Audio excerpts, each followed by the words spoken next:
Eto mga bossing ko, ang routine po namin sa araw-araw mga bossing. Ako magpapaligo at ang mister ko naman ang magdadamit sa aking pinakapoging anak mga bossing. Yan, parehas na parehas yan mga bossing ko ng pag-uugali dahil parehas silang may toyo. Ayan po mga bossing, yan, habang nagkukwentuhan ng mag-ama mga bossing ko, ay busy-busy naman tayo sa pagbibideo mga bossing at ang aking anak na bunso ay napakamahiyain. Ayan pa mga bossing, ang mister ko or kaya ang aking anak na panganay ang lagi na mamlansya ng damit mga bossing. At pagkatapos, ito pa po mga bossing ko ang mga bagong imported na koi fish mga bossing. Yan po mga bossing ko ay hindi lagi nililinis dahil manghihina po ang mga isda. Ganyan lang po talaga siya mga bossing. Yung ilalim po niya, hindi siya pwedeng brushin o lalo na hindi pwede siyang sabunan.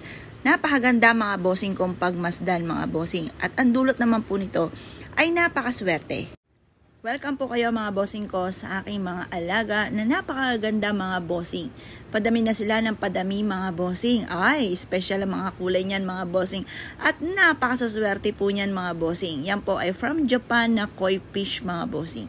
Yan pa mga bossing, medyo may pagka-expensive po talaga pero ang swerte na dulot ay sobra-sobra. Eto pa mga bossing ko, magdilig-dilig po muna tayo. Welcome po kayo mga bossing ko sa aming hardin mga bossing.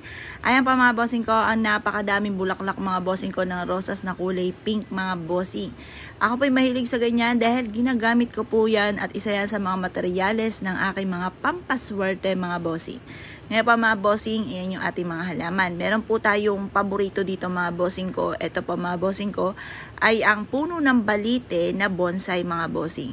Kung sakasakaling mang meron pong titira po dyan sa puno ng balite, yun po ay mga dwarfs lamang. Ngayon pa mga bossing, ayan, napakadami.